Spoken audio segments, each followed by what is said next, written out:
Hey guys, what's going on? Steven back again, and I'm back with another Walking Dead video. So this video is by the channel Now We Talk, and the video is called The Man Who Discovered Zombies Before Anyone Else in The Walking Dead.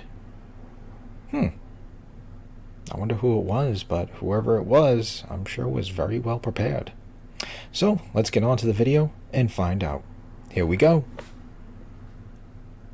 Have you ever heard about the story of the man who predicted the apocalypse in The Walking Dead? A man who was simply 100% prepared to survive the beginning of the outbreak. Terry Crews' character? Was going to end I miss Terry Crews' character. His character was awesome. For him. What happened to this character after the beginning of the outbreak? Even after the episode that we see his story. It would be awesome to see his character return again. You know? Story. Is he still alive in the Walking Dead universe? Can he reappear? What were his strategies that worked? I will tell his story here in this video with details that many people don't even remember about the sequel to, and if you want to know, stay here and let's go. Hello everyone who watching this beautiful channel. My name is João Victor and I'm back obviously to talk about the Walking Dead universe, because this is the content that you guys most like in this channel, and I'm here to be able to tell another story about what happened to a character that is very interesting. It's a kind of story that reminds me a lot his of character was awesome from Fear the Walking Dead that I brought, who is the kid there, but in a different format, who may have lived as much as this character day since the whole world blew the game.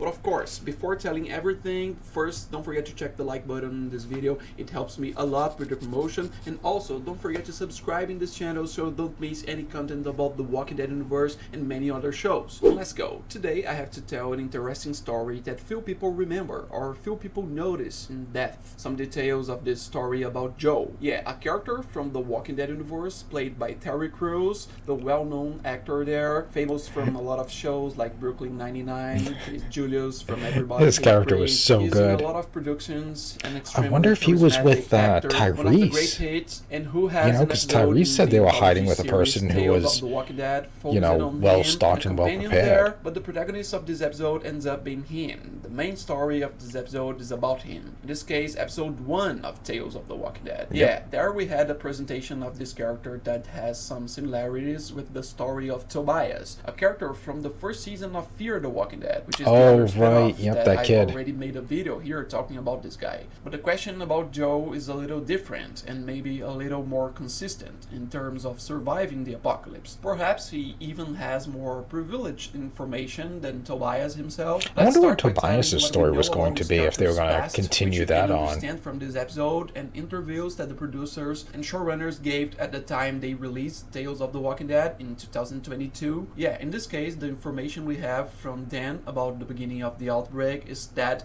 before the outbreak began, he was a young adult who studied on Ohio State University, where he was a football player at a very high level. It is even revealed that he stood out a lot in the sport to the point of having televised games of his. He came to be known as a good football player in the time before the outbreak. It is worth remembering that the apocalypse of The Walking Dead takes place in August of 2010, but well before that, in this case in his adolescence and the beginning of adulthood. After that, he quit football and went to work in construction. But what is revealed in the story is that sometime before 2010, it is not known how long before, but most likely a few years before, he began to realize, because of media news, bad situations in which the country was going through, other tendencies, his fanaticism for reading stories and other things, he began to understand that at some point a great disaster was going to happen to humanity. And that's precisely why he followed a path that many people follow in US in real life, of buying their own bunker. And the same thing happens in real life in many other countries around the world. And yeah, at this point he knew that something bad was going to happen to humanity, so he started to prepare. Bunker was built on a remote farm, a place where it could be quieter for him to protect himself, because he knew that urban centers could could be dangerous, and it's a big problem. Living in a big metropolis, in a big city during an apocalypse, whatever it is, it's much more dangerous than living So in a many people. rural area. That's why he built the bunker in this area. And so he spent most of the years leading up to the apocalypse, the zombie outbreak on The Walking Dead, preparing,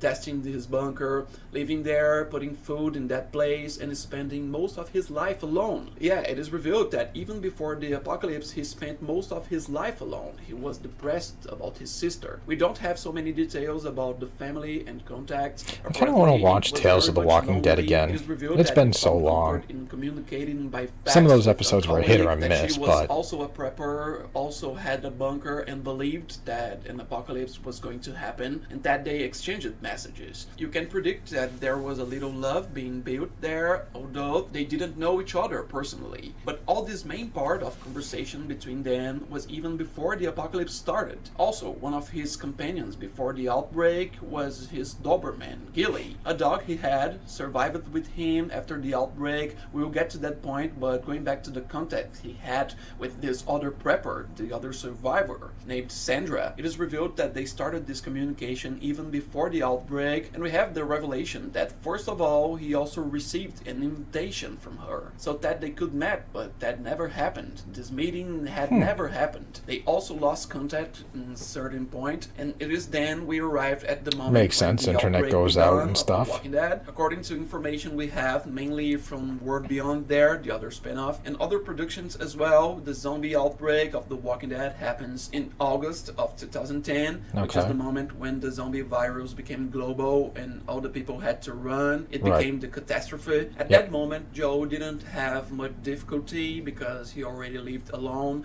He already lived next to his dog Jilly. He didn't have many family members. Right, he was or already anything like that. He basically only found living out what he was that waiting apocalypse for. life. He survived the outbreak. He survived his apocalypse. Waiting for it to happen, he found out and understood about it and took shelter in his bunker, executing all the strategies he had already planned. Tobias was a teenager who, according to Madsen in Fear the Walking Dead, even filled his head with things from the internet and TV. That's why he believed this. I wonder if there was going to be like a continuation of like Tobias and stuff like that. Like, if they kept the original showrunner, was there more plans for Tobias, or is it just going to be like one of those like characters that's like, hey, I'm here, let me bestow upon you this crazy information that you think, you know, is crazy and that I'm crazy, that will eventually turn out to be true. But then when you want like more answers and stuff and more information, I'm nowhere to be seen. You know, I'm gone. Like, dead walking around. What kind of crazy stuff is that? Oh. What? Stuff like that. Wait, stuff like that's happening? Wait a minute. Where's Tobias? I gotta, you know, ask him, like, how did you know? Like, what do we do in this scenario? But he's gone, you know, type of thing. Outbreak, and there's no proof that he had a bunker at the level of, for example, Joe set up at home. Although there was a possibility of something similar, but Tobias' own age, knowledge of the world, and physical size can most likely indicate for a lower chances of survival in an apocalypse like this. I believe that Tobias may still be alive. If they wanted to bring him older, they could. But if you compare Tobias with No one's Joe, gonna. there's an absurd difference. In fact, It's been bad to too compare. long. You can't compare. Joe was very strong. He had a gigantic muscle mass. Even during the outbreak, he continued to train and evolve his body. All kinds of ways to prepare for an apocalypse he kept, including physical fitness, which is something Tobias didn't do. So it's more advantageous. And that's what made Joe survive the first year of the apocalypse, at Well, least. Joe was also a at the guy, moment that and the episode of Tales Tobias of the is a Walking Dead kid. that shows his life there begins. We are around 2011, around the months of August and September, a year and a month after the apocalypse around. It's the moment when he's living there in the bunker, repeating tapes from the time he played football, rewatching them in a memorized way. He knows everything, having an almost normal life next to his dog, and at the same time not so normal. An apocalypse, but with great advantages. We see some details of ways he was extremely prepared had gas masks, he had generator, medicines, he had all the qualities and types of food, several variations, most likely all types of vitamins, everything a human being needs to survive and stay well he had. Apart from the technologies, zombie defense traps around the base that allowed him to get out of the bunker, take Jilly, who was already elderly and that time there, to be able to relieve herself, to be able to have walks, to also sunbathe, to walk outdoors. One of the advantages of being in a distant place. But the problem is that on a certain day, when Jilly is no longer able to walk properly, she's suffering the effects of age. Joe is forced to go out with her at night so that she can relieve herself, and it is at the moment that they are surrounded by zombies. Yeah, he activates the traps, they end up being effective at certain points, but a zombie ends up passing through and killing Jilly. And this is one of the points that destroys Joe, because despite having a huge advantage in this apocalypse and having survived in a better and more comfortable way than most people in this world, he no longer had company, which is something that greatly complicates. This is probably a bad time to watch this video now. In this world of The Walking Dead, we have several examples that are not the same but situation. Similar. We had the survivors there in the second season of Daryl Dixon, who were in Greenland. As much as they were safe and isolated, they freaked out for lack of people. Joe himself ends up being very distressed by this. At this point, he is already bordered by it when he loses Jilly. It is a point for him to be sadder, for him to go into a depressive state, for him to start losing all the fun in life until he gets motivated by something, which is precisely to find Sandra, the woman he talked to by faxes there even before the beginning of the outbreak, that they had the promise of I know how Joe other, feels after losing a dog. He believes that she's alive, that she's in isolation. This depression of his motivates him to leave there, to try new air. After so much preparation, after waiting for an apocalyptic world, putting various supplies and technologies, he abandons everything he had precisely to be able to find humanity, to have sanity. Yeah, he takes his motorcycle prepared there, as many supplies as he has, and continues his journey. And so, from here, I'm going to speed up the story a little more because it concerns his meeting with the character who is also part of the story, also part of this episode. If you want to see the story in detail, all the episode,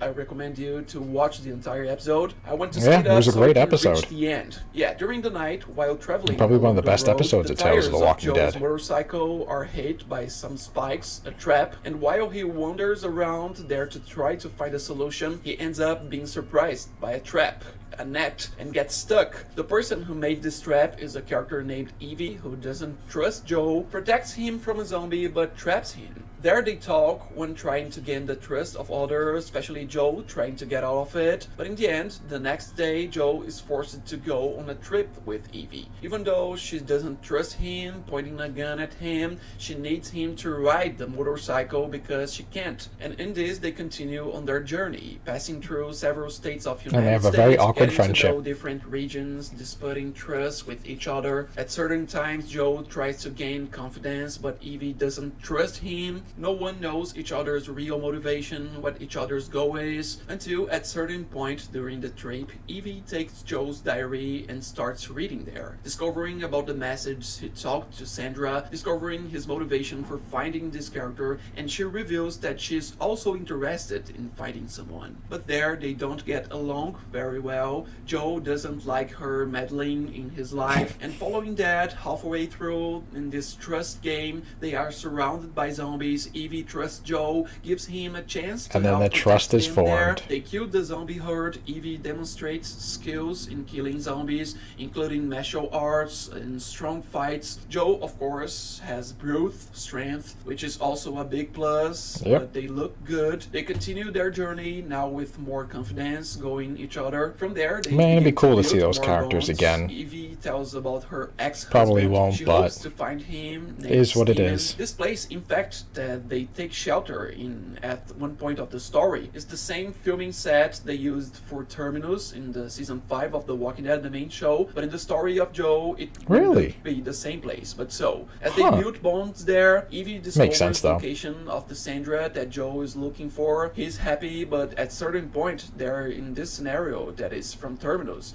When they are camping, they end up fooling around. There is a motorcycle stolen by a survivor there. So Joe, I can see that looking like Terminus of locomotion and having to walk alone with a goat and also with Evie. But the goat. To get there, it becomes a kind of pet. And so, advancing the path through several challenges, they finally manage to find the location of Sandra's bunker. Joe convinces her through the camera to open it, and so begins Joe's journey, entering there, trusting that he will find this beloved, this person he has dreamed of finding. He enters a place that seems very advanced, much more technology evolved than his own bunker, perhaps one of the best bunkers we've ever seen in The Walking Dead so far. He finally gets to meet Sandra in person, who seems to be a harmless person. She looks like someone who will welcome him. And then doesn't she turn out to be crazy or something? Present everything and talk well with Joe that ends up convincing Joe to fall into a trap. He lets his guard down and accepts a brownie, a food that is not so normal for you to eat in the apocalypse. He eats quietly, but later discovers that the brownie is adulterated, that there's drugs in that brownie that Sandra herself put to make him faint. And here's the truth. Soon, Joe wakes up, tied up,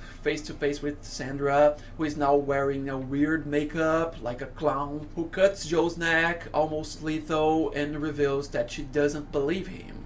Reveals that she went simply crazy during the apocalypse, which even had her bunker had an invasion from a person she trusted and she was forced to kill, so she became paranoid, also thinking that Joe himself was there for that he wanted to take her bunker when everyone knows that it was not the intention. But in the sequence, the worst happens. Evie, who was far away, managed to find the place to meet Joe. She doesn't know that Sandra is evil and crazy, and Sandra sees in her an opportunity, makes room for her to enter the bunker to try to convince and make her fall into a trap. But Evie she doesn't fall for it and discovers that Sandra is not trustworthy. So she reacts, uses martial arts, and manages to knock down Sandra down there, even trying to save Joe. In the end, she unties Joe there and rescues him. At that moment, Sandra tries to react, but Joe kills Sandra, eliminating all threat, and the two, Evie and Joe, end up on the road. Yeah, I gotta watch this episode again. With them alive, with a direction for a prosperous future. Joe, who is unmotivated, he ends up finding a new motivation to move on with life together with Evie. In this, we end the episode in a beautiful way with the three traveling along the road on foot. In this case, Evie, Joe, and Skipper. Yeah, Joe is a character who has the pinnacle of survivability on The Walking Dead, and who finished this episode of Tales of the Walking Dead alive. Here we are in a year and a month after the beginning of the outbreak, and what is known later is that they remained alive. Especially Joe remained alive, and according to behind-the-scenes information, they could continue his story with Evie in the future Tales of the Walking Dead season. But we don't know when they will make a sequel. It was confirmed in 2023 that they were going to make a sequel to Tales, but there was never any news about it. And yeah, the most likely thing to happen there, and talking mainly about Joe, which is the main theme of this video, is that they survived. They stayed alive. They are characters who have... So they are still alive as far as we know. Alive to this day in the universe of The Walking Dead, of having found some prosperous community to live in, or having set up their own community, since Joe had great abilities, including the ability to return home to his own base that stayed there. Yeah, Joe, one of the preppers of The Walking Dead universe, one of the guys who knew that a catastrophe was going he's to got a very interesting story. That worked out for him. He's still alive in the universe of The Walking Dead, in a prosperous life. Everything indicates to this. I hope that someday they can continue with this story. Comment it would be cool about it. It would be cool if they did. So you don't miss anything about the points beyond the universe of The Walking Dead, the explanations and everything else. Put suggestions in the comments if you like. Leave the like here, it helps me a lot with the promotion. Comment what you think about this Joe story. If you would like to see it continue, it would be great to see him meeting the main group of The Walking Dead universe, you know, be part of the future big reunion between the characters. I'd love to see see that. Comment there what you think. Thank you for watching this video. I'll be back soon, and bye. Have you ever? Oops. Okay, so there we go. There's the man who discovered zombies before anybody else in The Walking Dead. Yeah, like I said, it's been a while since I've watched Tales of the Walking Dead. I mean, there was some hit or miss episodes in that. There was a couple of good ones and a couple of really meh ones. But Joe's here was one of the better episodes, It would be cool to see Joe again. Whether that will actually happen or not, I doubt it. It's been too long. And I think there's only so long you can go before people start to, just forget. Forget about like a certain character or something like that. If we didn't have all these videos, how many people would really remember Tobias? From Fear the Walking Dead. Yeah, sure, if you're watching it now for the first time or rewatching it, yeah, sure, okay, you would remember. But someone like me who hasn't gone back and rewatched Fear the Walking Dead at all, his name would probably wouldn't remember him until I started watching the show again, and then, oh, okay, yep, now I remember who it is. But yeah, I mean, who knows what they're doing with The Walking Dead as it is. We got 2 spin-offs and stuff like that. Don't know what their plans are. Yeah, there was talks and rumors of another Tales of the Walking Dead. Who knows? There hasn't been any updates on that. I don't know what's going on with all the other spin-offs, Daryl and Dead City, I think they're going to be ending soon. I don't know, but then nothing else has been announced yet. And AMC was all about Walking Dead, like basically all year round and stuff like that, and nothing else has been mentioned, or yeah, there's like talks and stuff like that of Rick possibly coming back and stuff. I don't know what type of show they would do. I mean, as cool as it would be, I don't know what type of story you do with Rick, because I mean, yeah, sure, cool, he's back. Obviously he would go back to Alexandria and stuff like that. We'd see his home, and we'd learn about Commonwealth and stuff, and I'm sure he would go and visit Commonwealth and reunite with everybody who is staying at the Commonwealth and stuff like that. What's the story? Where do you go from here? Now you're back home in Alexandria, you get the Commonwealth. I mean, a community that was fully well established with lots of people, and as we saw in season 11, they had like a lot of supplies. I mean, they had a goddamn bakery. Come on, like, if you're in an apocalypse and you have a bakery with like cakes and stuff like that, you're doing fine. You are a very well established community with lots of supplies if you can make cakes and cupcakes and stuff like that and have ice cream. So it's like, what's the story gonna be for like Rick? Wow, look at all this, everything is all set up, and look at this community, it's so great and everything is all set. Let's leave here and go out on the road. For what reason? Why would you ever want to leave a community and stuff like that that's fully established and stuff? So I don't know what they're doing. There hasn't been any news or anything like that. There's just been some rumors of talks and stuff like that of Rick returning. I mean, hopefully it does. I'd like to see you know, all these different characters come back. You know, I'd like to see, you know, I don't know, a crossover. You know, obviously we want to see Daryl and Rick reunite. I want to see, you know, Rick and Morgan reunite. You know, I mean, the two OGest characters, you know. Morgan is the first person, you know, Rick met, you know. I mean, yes, Daryl is also, and Carol is also an OG character, but Rick and Morgan, the first two characters, you know, from day one. You know, just to see them reunite once again, you know. But who knows? I guess we'll just have to wait and see, you know. It'd still be cool, have some sort of crossover, you know, some of the Fear characters mixed with the Walking Dead characters. I don't know, it's just all hopes and dreams, you know. But it is what it is. So anyways, I hope you guys enjoyed the video. If you did, hit that thumbs up button. That'd be awesome. Remember, feel free to subscribe to my channel. And of course, if there's any videos or topics you want me to check out, let me know down below in the comment section, and I'll be happy to make a video on it. So other than that, just stick around. More videos are on the way, and I will see you guys next time.